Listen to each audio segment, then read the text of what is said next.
A ver, me quedo pensando un poquito desde que arrancamos. Estuvo Jime hablando un poquito del consumidor, de las tendencias, la transición energética. Se habló también de plástico, de género, todas cosas muy importantes.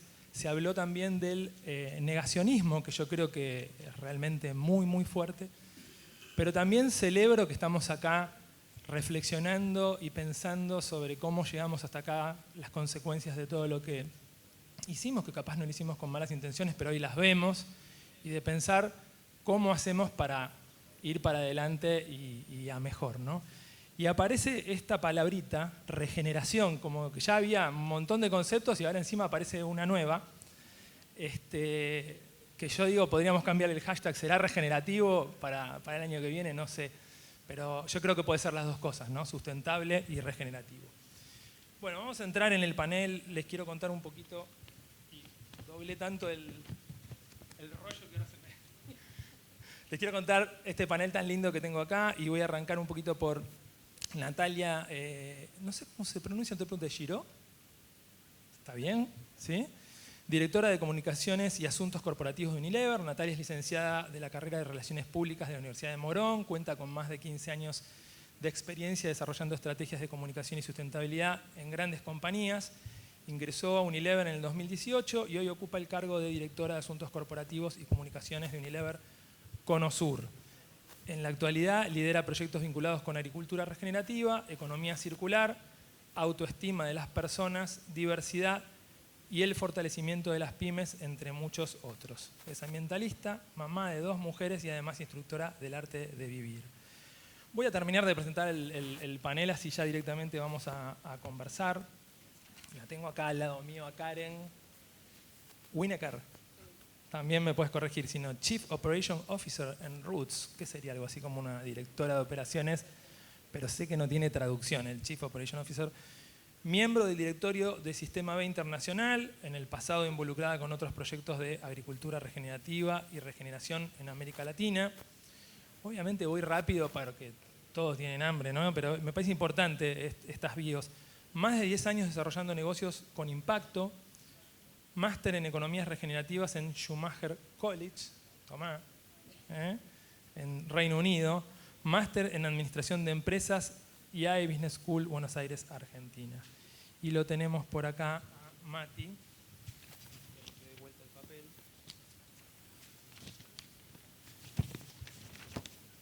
Acá está. Bueno, Mati Romano, que también, miren qué linda esta bio, ¿no? Inició su contacto con la naturaleza a los 9 años, cuando su madre le regaló una guía de aves, y a los 11 sumó su pasión por la fotografía, actividades que todavía hoy en día conserva. Esto le permitió ver en el transcurso de su vida cómo se perdían bosques y se degradaban pastizales y se llevaban cientos de especies al borde de la extinción. A sus 33 años decidió que era hora de hacer algo concreto y creó Baika, una iniciativa que restaura y conserva ambientes naturales a lo largo de la Argentina. Tras 11 años de trabajo, hoy Baika es el puente para que muchas empresas tengan programas de responsabilidad ambiental empresaria de alto impacto. Y yo necesito respirar un momento, tomarme un traguito de agua y arrancamos. ¿Cómo están ustedes? ¿Bien? ¿Mucha info? ¿Alguien tiene algo para decir antes de que arranquemos? Están muy callados. ¿Será que se están durmiendo o estamos bien? No, se los ve muy atentos. Se los ve muy atentos. Bueno, entonces vamos a tratar de ver esto de regeneración, porque creo, si no me equivoco, no sé si Marcelo o alguien me pueden corregir, creo que es la primera vez que hay un panel de regeneración en este evento, y no sé si será la primera vez que entra la palabra regeneración en UBA Ciencias Económicas. Si lo es, me pone muy orgulloso que así sea. Entonces le voy a preguntar a Mati, no una definición académica, sino vos que sos más conservador, ambientalista, estás todo el día metido ahí adentro en la selva, por decirlo, depende cuál. ¿Qué es la regeneración para vos, Matías? ¿Y cómo la conectás con un sentido de urgencia, si es que sentís que hay un sentido de urgencia? Bueno, para mí la regeneración la voy a tratar de resumir en una palabra, que es cuidarnos. Es una palabra que parece muy compleja cuando hablamos de regeneración y todo lo que hay que hacer para regenerar, Pero en el fondo no es más que cuidarnos a nosotros mismos, a nuestras familias y a nuestras empresas. O sea que no es tan loco que esta palabra empiece y debería empezar a entrar cada vez más en los lugares de economía, en los lugares de empresa, porque la verdad que llegamos hasta acá viviendo con una cuenta corriente que teníamos, que heredamos.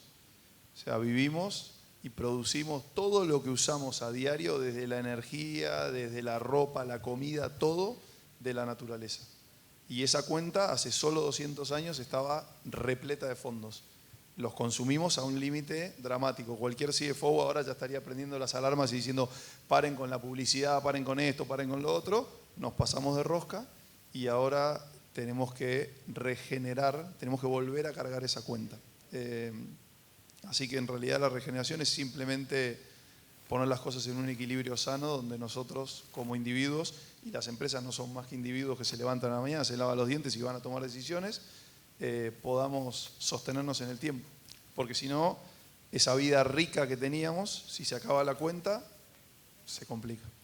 Ahí te quiero repreguntar algo. Sergio Federovisky hablaba hoy del gran, digamos, problema que quedamos atrapados en el paradigma anterior, y él decía donde tenemos el poder sobre la naturaleza. Uno de los grandes cambios de paradigma que plantea la regeneración es pasar del poder sobre al poder con la naturaleza, ¿no? Entonces, quería saber en ese cambio de paradigma, ¿cómo entendés vos y lo que estás haciendo, esa oportunidad que nos da el poder con la naturaleza? Es que lo tenemos que cambiar porque nosotros, toda esta temática de la regeneración, la sustentabilidad y demás, hasta ahora no está muy claro de quién es responsabilidad. ¿Viste? Es como que vos decís, bueno, la energía sustentable, alguien la estará haciendo, separar los residuos, alguien lo estará haciendo y algunos nos vamos involucrando y demás, pero no hay un responsable concreto que vos decís, che, Pablo, no terminaste el trabajo que tenías que hacer para el lunes, entonces sos vos. Acá esa cuenta que te hablaba antes, la fuimos usando entre todos. Y el problema es que externalizamos costos. Entonces festejamos goles de desarrollo que fueron hechos con trampa, porque no cargamos los costos que pagó la naturaleza. Entonces no queda otro camino, no hay otra forma de hacerlo. Creo que algunos economistas llaman externalidades negativas, ¿no? Pero les dejo a ustedes después resolver esa ecuación. Después vuelvo a vos, voy a Karen entonces. Karen, si querés contarme un poquito de Roots, pero yo te quiero preguntar, en realidad tengo que elegir la pregunta, no. De Roots me vas a explicar después. Agricultura regenerativa, ganadería regenerativa. Dejemos regeneración un poquito a un costado. Cuando se habla de agricultura regenerativa, por ejemplo, o ganadería regenerativa, ¿de qué estamos hablando? Sí, hola a todos, qué buen panel. Estoy muy contenta de estar acá. Y qué bueno que se esté hablando de regeneración en una universidad. Bueno, agricultura y ganadería regenerativa es un término que venimos escuchando cada vez más. Cuando hablamos de regeneración hace mucho sentido que la primera industria en la que empecemos a implementar estos conceptos o paradigmas sea en la agricultura y la ganadería. La realidad es que es un término o es un marco paraguas donde hay muchos sistemas productivos distintos. Uno no puede como embotellar o poner en una cajita lo que es la regeneración hoy. La regeneración y los sistemas productivos dependen del contexto, hay distintos biomas, hoy tenemos distintos cultivos, entonces hay muchas maneras de hacer regeneración en la agricultura y la ganadería. Todas ellas lo que tienen en común es tratar de imitar a la naturaleza lo máximo posible. ¿Por qué digo lo máximo posible? Porque ¿Tratar de qué dijiste? Imitar a la naturaleza lo más que se pueda, considerando que esto es intervención humana a un ecosistema vivo.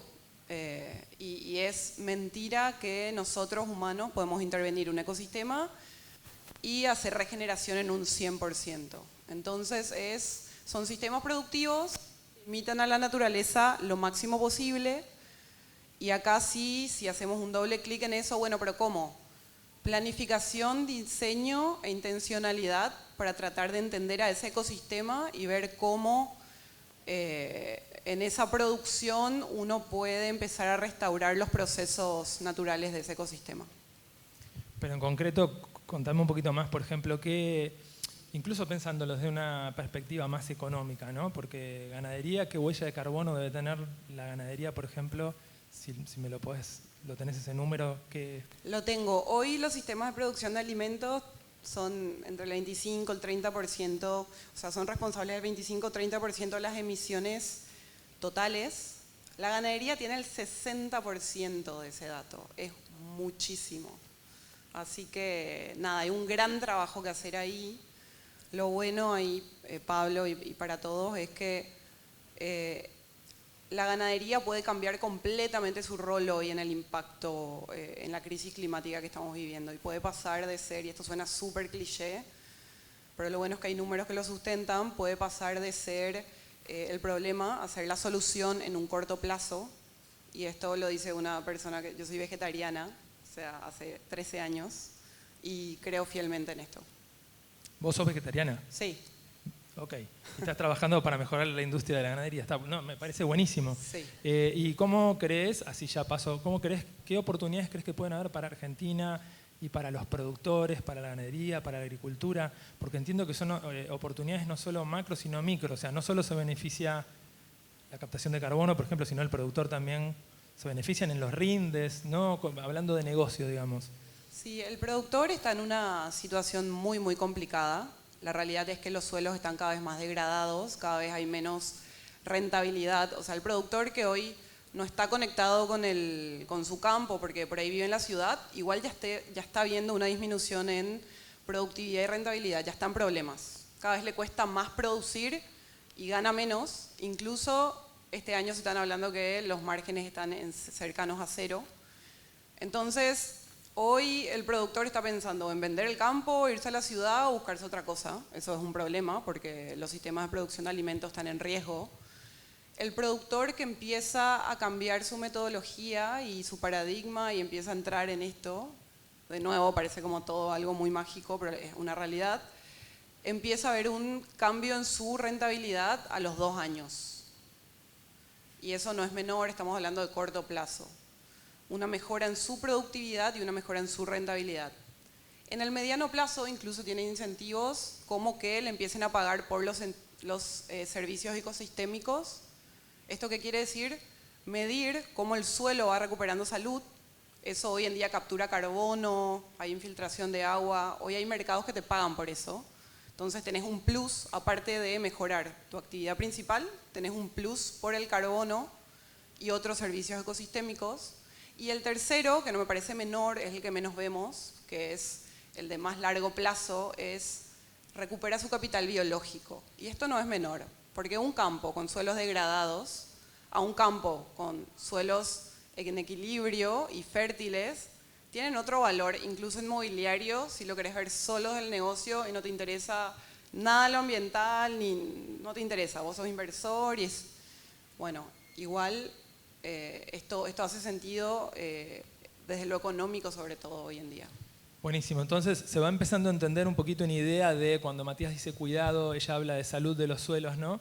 O sea, si nosotros ponemos a la degeneración de un lado, suelos arrasados, destruidos, sin nutrientes, muertos, secos, áridos, que están en los objetivos 2030, versus suelos sanos, salud ecosistémica, mejor rinde de la producción ganadera, capturación de carbono para mitigar carbono, sube el valor digamos, de lo que es a nivel real estate a largo plazo si algún día quiere vender el campo, y por otro lado si hay una gota o una dana o algo, por ejemplo como pasa lamentablemente en España o en otros lugares, un suelo con capacidad de absorción de aguas hace que evita esas tragedias que estamos teniendo. Entonces todo se va vinculando con todo y todo se vincula con la economía, ¿no?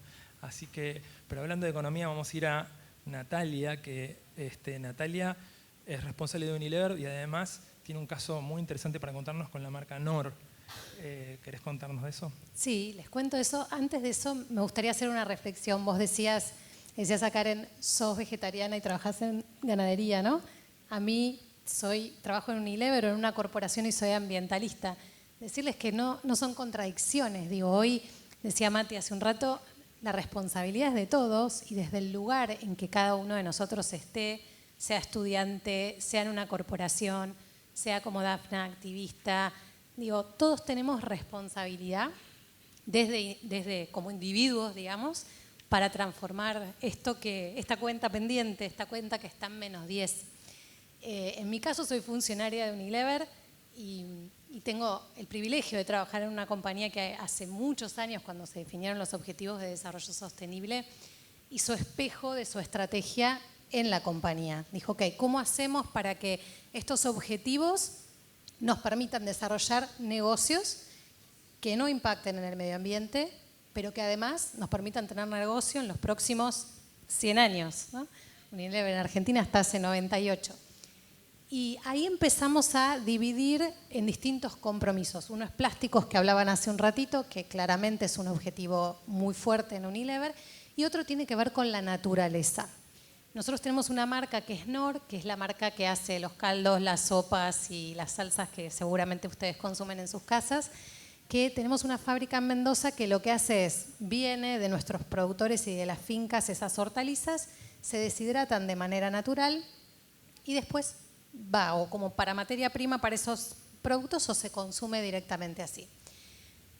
Veníamos llevando a cabo de la mano del INTA, que no pudo venir Pepe, Sí. se nos quedó en el camino, pero hubiera Pepe estado Portela bueno no pudo venir, sí. que ahí tenés también, ¿no?, el ámbito público también colaborando y teniendo un rol muy preponderante en esto de regenerar y minimizar el impacto del cambio El climático. INTA, después si querés puedes aclarar, hay una articulación público-privada, una alianza entre ustedes con el INTA, ¿no? Exacto, Ya que les lo cuento. mencionás. El INTA, el Instituto Nacional de Tecnología Agropecuaria, nosotros venimos trabajando hace 30 años con ellos. ¿En qué?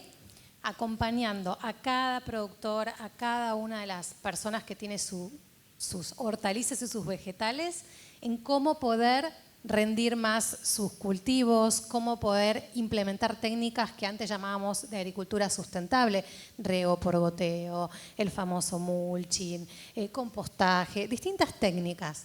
Hace 2 años nos dimos cuenta, ya lo veníamos viendo, pero empezó toda esta tendencia de la regeneración, que básicamente es dejar de hacerle menos mal al planeta y regenerarlo, ¿no? Como decía Karen, no es algo sencillo, no es algo que uno aprieta un botón y sucede, es con la naturaleza, es con cada productor al ladito, por eso necesitamos al INTA con su tecnología, yendo a asesorarlos, implementando cada técnica, viendo cómo podemos mantener vivos los suelos. Pensá que esto lo tenemos en Mendoza, en Cuyo, que es una zona de mucha sequía. Y el INTA Todos los vegetales con los que se hace Knorr el 100% usan técnicas, digamos, los productores de la cadena de Sí. valor usan técnicas regenerativas. Sí, hace 2 años empezamos con esto y fueron implementando.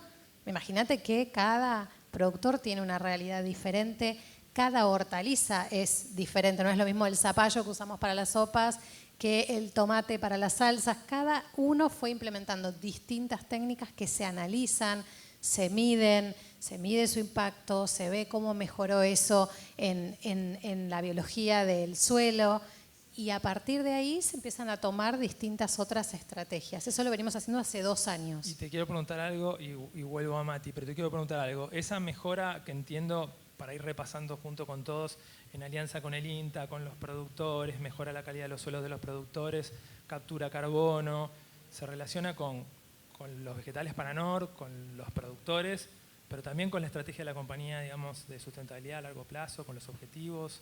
¿Cómo dialoga eso? Mira, yo creo que es lo que te decía un poco antes. Nosotros no podemos pensar en hacer alimentos para hoy sin pensar en un futuro, porque somos 8.000 millones de habitantes en el planeta queriendo alimentarnos de acá hasta que podamos. Entonces, la compañía y la tendencia de la agricultura regenerativa tiene que ver con cómo hacer alimentos para hoy, pero también pensando en un futuro, porque hay un dato de la FAO que te contaba hace un ratito, que es para 2050 se estima que el 90% de los suelos van a estar degradados. Si seguimos llevando a cabo la agricultura, la ganadería, pero bueno, la agricultura, la mayoría de los alimentos, creo que es el 95% de los alimentos proviene de los suelos.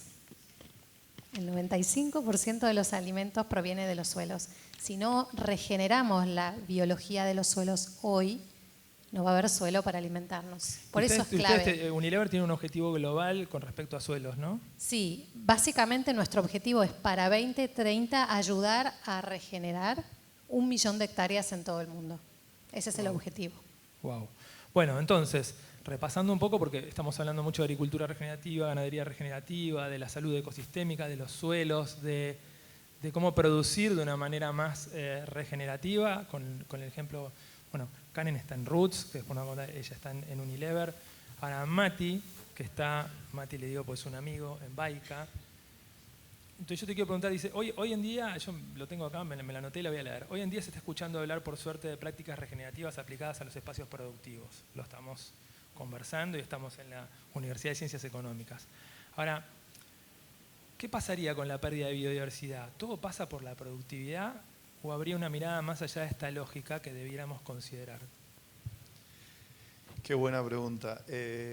Espero no meterme en algún lugar complicado, pero son esas cosas. No serías ni el primero ni el último. No sería ni el primero ni el último. Hoy ya sucedió, te cuento. Y además creo que estas cosas hay que tener, cuando a uno le regalan el espacio y la posibilidad de que otros te escuchen, hay que tener el valor para proponerlas. Te aclaro que no te lo regalamos, te lo ganaste el espacio. Bueno, gracias. Hiciste mucho para estar acá. Como contexto general, creo que somos la única especie del planeta que atenta contra sí misma y se autopone en peligro. No existe, o sea, el león no se levanta a la mañana y corta un árbol que le da oxígeno, ni extingue las cebras que se come. Nosotros somos los únicos. Y eso es para pensarlo, ¿no? Porque claramente, si pudiésemos corregir eso, corregiríamos todas las otras cosas. Y después, el otro gran error que cometemos es, nos pensamos, somos muy egocéntricos, nos falta trabajar bastante la humildad, y entonces pensamos en, no, bueno, vamos a tener la energía sustentable o vamos a poder producir de tal manera para las 8.000 personas que vamos a hacer y todo. Y yo les pregunto, ¿y el yaguareté, por ejemplo? Digo, es otra especie que está acá viviendo con nosotros y que le tenemos que dar el espacio. La ballena que anda por el mar. Porque si vos mañana me proponés que un barco carguero va a traer todos los productos que nosotros compramos de Estados Unidos y China con un panel solar en el techo y llega hasta acá sin generar ningún impacto, pero en el medio se llevó puesto una ballena, seguimos teniendo un problema. Y es súper sustentable. Bueno, acá te quiero decir algo. Pues tengo a Héctor ahí, un amigo de México, que me acaba de dar un regalito hermoso que me trajo. ¿Cómo se llama? ¿Ojolote me dijiste? Ajolote. Y es hermoso, es una cosita así chiquitita como un renacuajo hermoso y se está por extinguir y vive en los márgenes de un lago, ¿me dijiste?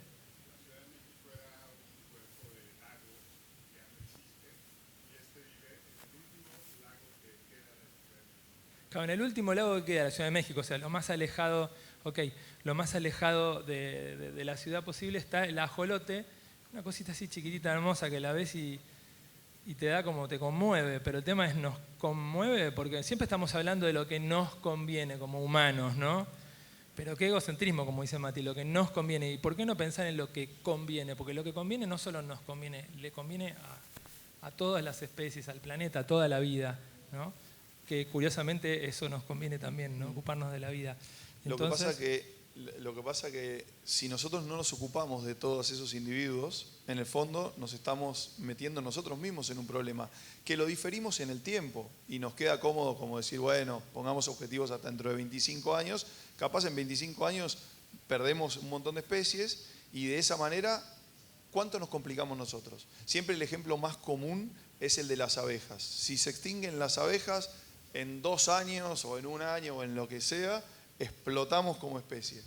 Está bien, las abejas las tenemos un poco más conocidas y todos los otros, porque puedo hacer la mejor ganadería regenerativa, puedo hacer la mejor producción, pero si no le dejé un corredor para que el yaguareté se mueva, seguimos teniendo el problema. ¿Esto es lo que se entiende como pérdida de biodiversidad?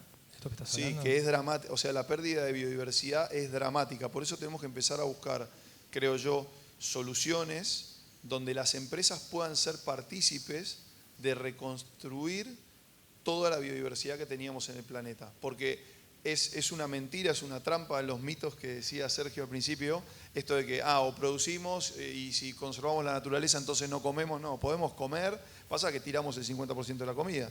Entonces tal vez trabajemos sobre eso más que sobre tirar 10.000 hectáreas más de selva para poner un poco más de maíz. ¿No? Es como el problema es que tenemos que ir hacia nosotros mismos para rediseñar el paradigma Y creo, mirá lo que te voy a decir, creo que las empresas son potencialmente los actores principales de los años que quedan para generar esos cambios de manera positiva. Durante muchos años fueron los malos de la película, las empresas, y hoy creo que son los que pueden torcer el rumbo.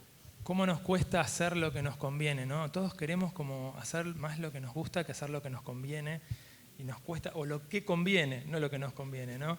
Creo que hicieron un experimento, ya vi la señal del tiempo y estoy empezando a aterrizar. Ahora vamos a ir, le voy a ir una a cada uno cortito, así que vayan pensando qué se quedaron con ganas de decir. Pero había un experimento con una ratita de laboratorio, creo que le daban algo que le gustaba y una carga de electricidad, algo que le gustaba, una carga de electricidad, y bueno, no pudo, digamos, se terminó muriendo, digamos, ¿no? Y nosotros vamos atrás de, digamos, eso algo que nos gusta es el consumo, ¿no? Después vemos el plástico, vemos todo y sabemos, pero no podemos frenarlo. Parece que nos cuesta mucho y no sabemos qué va a pasar con eso.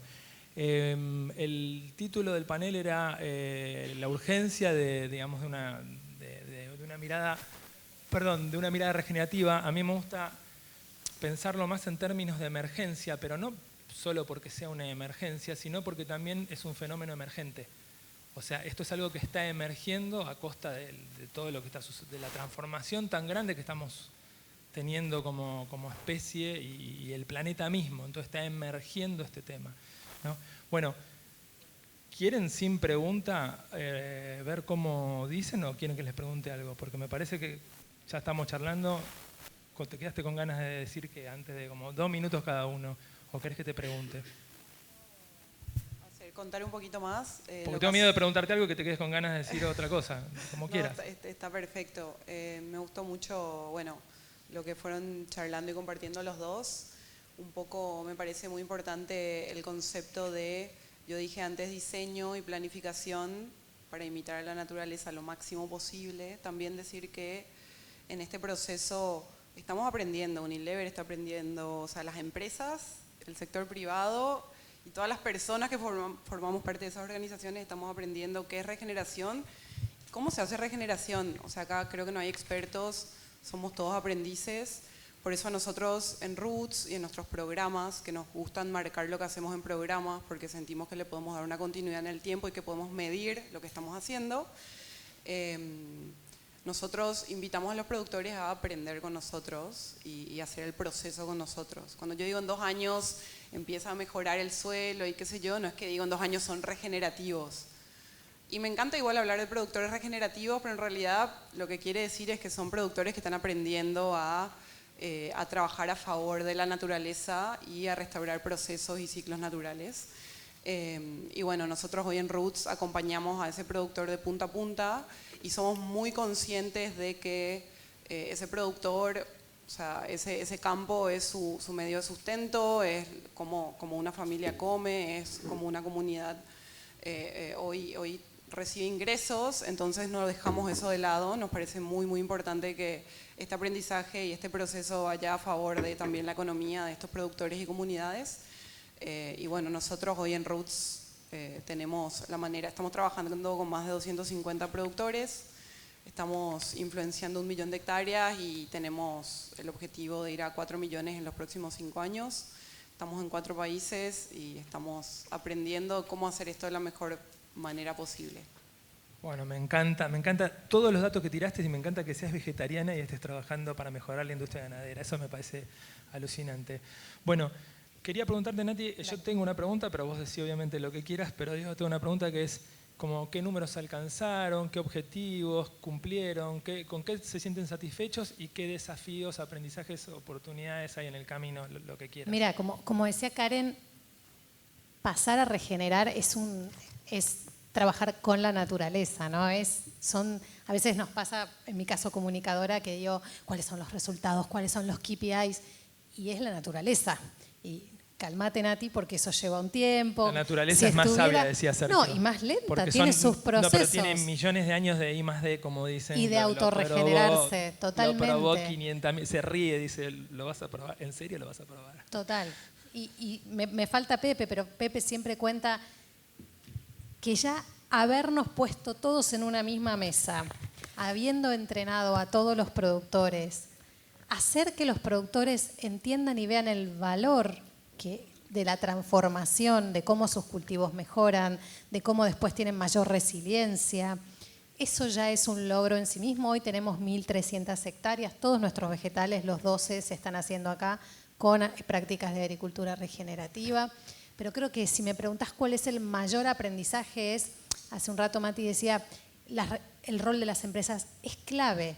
Hoy Unilever, hace 2 años empezamos a hablar de regeneración y hoy tenés un montón de empresas hablando de regeneración.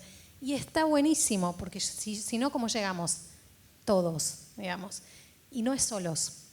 Es con el INTA, es con ellos, es con los que hacen la reforestación, es con los que están acá estudiando carreras y mañana van a pensar cómo llevan a cabo sus negocios de manera sustentable. Por eso es importante estos espacios también, para comunicar, para que se active la conciencia de cada individuo que después lo lleva a su casa, a sus empresas, a su ONG, a donde vaya.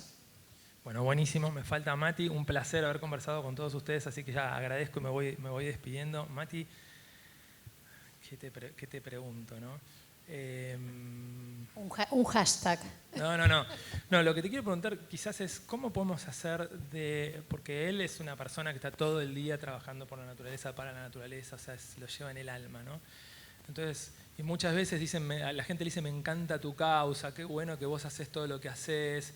Y es un punto complejo ese, porque si me parece, qué bueno que vos haces todo lo que haces, ¿no? Total, dame 10 iPhone 520.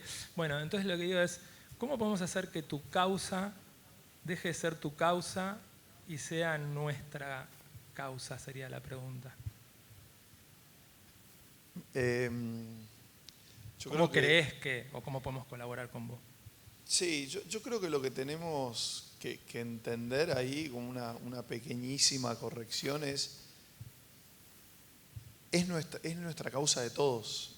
La veamos o no la veamos. En realidad lo que tenemos que hacer es despertar niveles de conciencia superiores para poder darnos cuenta de que hay un elefante en la habitación y si lo tenemos que ver en algún momento. Dejar de negar. O sea, eso está ahí. Y yo lo que sí creo es que todas las personas que están acá y los que puedan ver esto después, es ser conscientes de que todos cumplimos un rol en algún lugar en la toma de decisiones. Nati en una corporación, Karen en un emprendimiento que trabaja relacionado con la naturaleza, una persona que me esté mirando ahí como ama de casa y un chico que está estudiando en la facultad que el día de mañana va a tomar un rol. Animarnos a empujar ese límite de la sustentabilidad y de poner el tema cada vez más en agenda de la regeneración, porque esto hace 10 años este panel no existía y hoy existe. Entonces ahora nosotros tenemos como la responsabilidad de empujar los próximos años para que realmente las cosas bajen a la acción y que no nos quedemos en no, sí, porque todo muy lindo, sino bajarlo a acciones concretas. Ahí es donde yo creo que la empresa tiene un rol clave, porque todas las cosas que hacemos nosotros la necesitamos financiar, vivimos en un mundo que necesita la misma economía que para comprar una máquina en la planta de Nor para hacer algo distinto, a mí me pasa lo mismo, y creo que ahí está el tema, ¿no? Como hacerlo propio y entender que es de todos ese desafío. Bueno, y mi reflexión final es, se está acabando, está en los límites, el paradigma del ser humano sobre la naturaleza. Y ese es el elefante en la habitación. Y muchos le tenemos miedo a mirarlo a los ojos, pero si lo vemos a los ojos, aparece esta otra hermosa oportunidad de el poder con. ¿Qué pasaría si aprendemos de la naturaleza? ¿Qué pasaría si la naturaleza es nuestro socio? ¿Qué pasaría si no solo nos preocupamos por nosotros, sino por toda la vida? ¿Qué pasaría si nos animamos a poner la vida en el centro de la toma de decisiones? ¿Será regenerativo? Gracias.